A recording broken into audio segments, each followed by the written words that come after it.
eu sou Darcy. Hoje nós vamos apresentar uma planta bastante antiga, utilizada, né, pelos tempos idos da nossa história e que foi trazida da África e das Índias Orientais pelos descobridores. E se espalhou pelo litoral e hoje é uma planta ainda bastante cultivada em algumas comunidades, né? E é muito utilizada em banhos de descarregos, em banhos de proteção, mas ela tem uma característica muito interessante, importante na saúde que eu vou abordar logo mais. Essa é uma planta adulta, né? Está em fase de florescimento, na fase final, ela já mudou totalmente o perfil. Logo nós vamos apresentar uma planta nova para vocês verem o que é uma planta, porque essa forma é a forma mais conhecida por todo mundo. Então é bom conhecer ela como adulta, que a gente chama a planta, o nome científico é Leonotis neptefolia, mas ela é conhecida como cordão de frade, ou também cordão de São Francisco, né? Porque o São Francisco usava aqueles nós com aquele cordão, e também ela é conhecida como o nome neptefolia porque Leonotis vem de leão também, Leonotis, porque o leão também tem uma cauda que tem um glomérulozinho no final da cauda do leão. Tem flores, esses glomérulos são flores que são laranja ou vermelha, são bastante espinhudas, o caule é quadrado e é uma planta de primavera-verão. No inverno ela desaparece, o ciclo é curto, começa em setembro, outubro, quando é em maio ela já está toda secando, a gente guarda a semente, reproduz muito fácil por semente, é só jogar a semente na areia, no canteiro. Em algumas áreas ela se torna até invasora, em pequenas hortas, mas não é uma invasora difícil de conter, é uma invasora das mais simples. O cordão de frade, ele quando está novo, na época da gente fazer a colheita, é um período curto, porque ele tem um desenvolvimento muito rápido, crescimento rápido, então você tem que aproveitar, ele cresceu, já começar a colher as folhas, porque depois ele vai diminuindo o tamanho das folhas para fazer o florescimento, fazer sua inflorescência. Então a gente tem que aproveitar enquanto ele é novo para colher o máximo de folhas, senão eles vão ficando assim pequenos. Que é um exemplar, a gente chamaria um adolescente, né? Um exemplar em início de reprodução. Bom, aqui nós estamos diante de um germinador de areia, é um local onde eu jogo as sementes e elas nascem, as nativas e as cultivadas germinam aqui e daqui eu vou cultivar nos canteiros. É uma forma de eu colher, porque senão você fica catando por aí e não tem condição.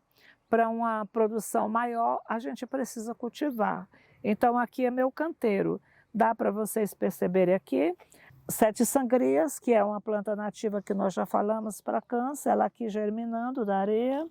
Aqui nós temos a erva de bicho, que logo nós vamos fazer uma matéria, uma planta que usa muito para hemorroidas, a 7 sangria para circulação. E aqui está a nossa planta de hoje, que é o cordão de frade. Deixa eu me posicionar aqui. Olha os bebês de cordão de frade. Eu joguei as sementes aqui, olha como elas estão nascendo. Já estão na hora as mudinhas novas, as folhas bem serrilhadas. Eu agora vou colher essas mudinhas e vou levá-las para o canteiro onde a gente vai cultivar para fazer a colheita. Nós acabamos de chegar do campo, nós colhemos lá as folhas do cordão de frade, né? Como eu falei, as folhas maiores, somente as folhas. Eu trouxe aqui um pedacinho da inflorescência, né? Do glomérulo aqui do cordão de frade. Quando ela já está florescendo, você também pode usar. E quando a inflorescência é nova também. Então eu vou começar aqui com a inflorescência nova, picando, né? Eu vou picar em pequenos pedaços. A gente já tem colocado que quanto mais fragmentado uma planta, mais fácil a secagem, melhor a qualidade da secagem, porque esses talinhos contêm muita água. Então aqui nós vamos picá-las, né, em pequenos pedaços para que a gente tenha como é que a gente fala? Uma qualidade de verde, né, manter todos os pigmentos naturais da planta. Eu gostaria de lembrar para os ouvintes a experiência de secagem que eu tenho com as plantas, com as diversas variedades e espécies. O cordão de frade, também chamado cordão de São Francisco, embora ela tenha uma textura praticamente fina, de pouca água, é uma das ervas mais difíceis de secar. É interessante, né? Às vezes você pega uma planta que tem mais água, ela seca melhor. E ela, por ter um leve pelinho muito delicado, parece assim uma esponjinha, se a gente não tiver cuidado, ela mofa com muita facilidade. Então você tem que picar realmente para que haja uma secagem. A perda de volume é altíssima, por exemplo, nas folhas em geral, você pega um volume e divide por 4 para dar a matéria seca.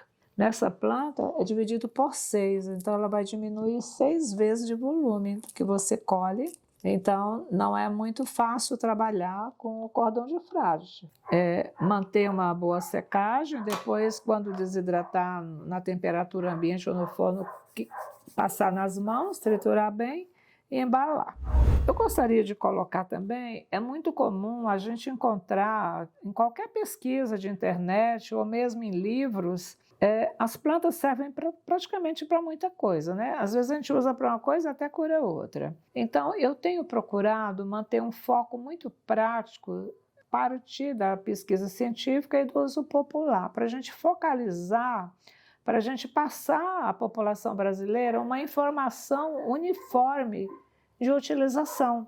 Porque às vezes assim, e como esses dias alguém do canal me pergunta, um ouvinte do canal me perguntou, eu uso pariparoba ou uso a espinheira santa para uma gastrite? Falei, o clássico, a espinheira santa. Isso não quer dizer, se você não tiver opção, você pode usar a pariparoba. Uso essa ou uso aquela, a gente tem uma técnica que a gente vai ensinar, que é do teste do anel. Bem interessante, eu vou fazer uma materinha com a Ana só para vocês tirarem as dúvidas. Porque às vezes você não tem uma planta, mas tem outra. Aí você vai saber se você pode tomar a outra e se a outra vai resolver também.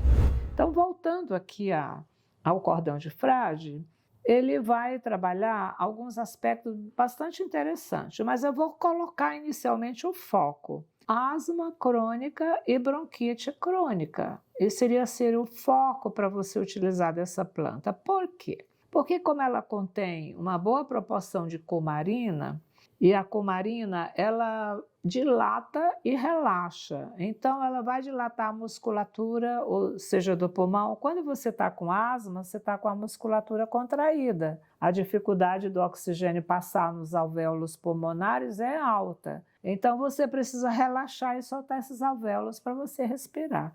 E a planta vai fazer exatamente isso. A cumarina, ela é um broncodilatador e ela também é um relaxante, né? Então é por isso que muitas vezes o próprio chá da planta vai dar uma relaxada. Não é uma relaxada unicamente psíquica, ela é muscular também, né? É dos tendões, dos nervos.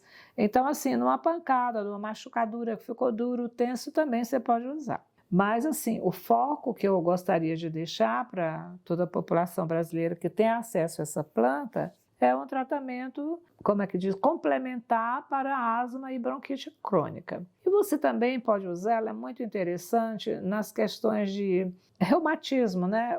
O que acontece com o reumatismo? A gente tem infecções, muitas vezes, que vêm do osso para a articulação e há um endurecimento dessas cartilagens, o endurecimento do osso, às vezes depósitos de cálcio. O ácido úrico permite esses depósitos de cálcio ocorrerem a partir dos rins na circulação, afetando mãos e pés, né? Às vezes até com rachaduras, até ferimento nos pés e nas mãos. Então, uma forma de você relaxar essa musculatura, ou essa cartilagem, ou esses tendões nervosos onde se manifesta o reumatismo, também é com essa planta. Você pode utilizar, porque ela também é analgésica, ela é relaxante e ela vai permitir essa fluidez. Então, é uma segunda hipótese também. E com isso, ela alivia a dor, ela também é um analgésico. Então, aquelas dores reumáticas, aquelas dores musculares decorrentes do próprio ácido úrico, que muitas vezes incha e deixa os pés doloridos, vai permitir um bom resultado você usar isso dentro de um processo de chá, né? O chá por infusão ou mesmo o chá por decocção. E você também pode usar para lavar feridas, ela também tem uma boa ação sobre as feridas externas da pele. Aí você pode fazer o compresso, ou passar uma pomada, fazer uma pomada dela, e ou mesmo um banho com o próprio chá mais concentrado. Você pode utilizar os benefícios dessa planta. Mas outra característica interessante, ela ajuda a urinar. Então, geralmente, quando a pessoa está urinando pouco, ela tem tensões na bexiga, ela tem tensões psíquicas, ela está tensa, guardando muita emoção. No momento que ela relaxa, isso também te permite permitir urinar melhor. Então, toda pessoa que está com cistite, com dificuldade de urinar, ela está guardando emoções dentro dela, né? A água é o elemento que está correspondente com as emoções. Então, a água e o ar, eles atuam no pulmão e na bexiga e nos rins. Voltando ao foco, essa planta que vai ter o foco de aliviar a bronquite, vai melhorar a respiração, vai aliviar a urina presa, vai soltar a urina, vai relaxar, porque ela contém exatamente a cumarina, né? A cumarina é essa planta, essa substância química que foi descoberta que ela permite uma dilatação, uma expansão maior da água e do ar, né? Ela dá mais fluidez para as suas emoções. Mas ela tem um conceito muito interessante em algumas linhas religiosas, que ela é muito utilizada para banhos, né? E aí fala assim que banhos, a pessoa está muito negativa, está cheia de emoções negativas, pensamentos negativos, o banho com essa planta vai dar uma proteção e vai limpar esses estados psíquicos negativos, né? Se fala até em feitiço. Eu não sei se eu acredito muito ou não em feitiço, mas em todo caso, há essa crendice que de olho gordo, de feitiço, diz que ela trabalha nisso. Eu considero melhor que quando você não leva a criar uma situação negativa para você, é melhor ainda. Então, se ela relaxa, se ela limpa as energias, vamos dizer, a gente acumula, sim, energias negativas de emoções que a gente mesmo cria.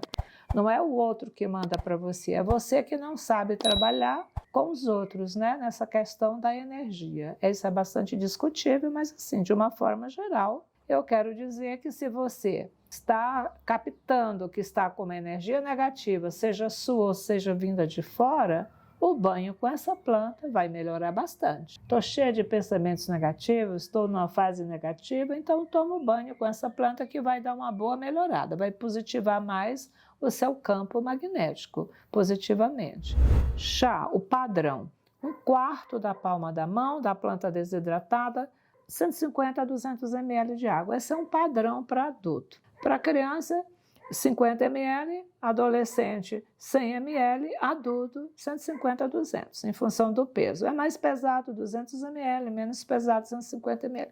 Esse é um padrão que respeita a proporção do peso e do princípio ativo da planta, que é uma quantidade, 1/4 da palma da mão, que também é proporcional ao peso da pessoa e à idade. Sempre lembrar que crianças não devem estar utilizando chás indevidamente, né?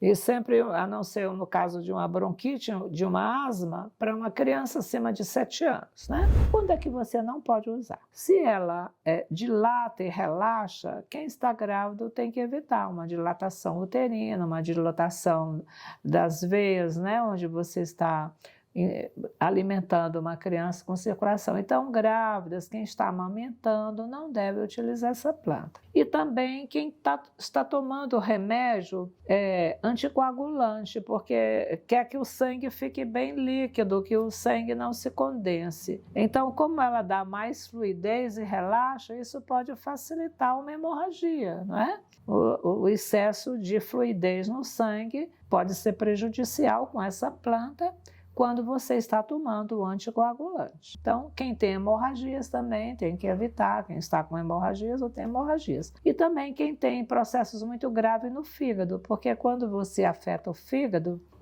ele está ligado diretamente com as emoções. Se o fígado já está muito afetado, ele tem um descontrole sobre as suas emoções. Então, evitar. Para quem tem problemas sérios no fígado, uma hepatite, para quem está tomando remédios anticoagulantes ou tem problemas de hemorragia. Então era isso que eu tinha a falar para vocês, espero que vocês gostem e quem tiver, cultive, conserve, porque é uma planta excelente, e não só para o banho, como para asma e bronquite.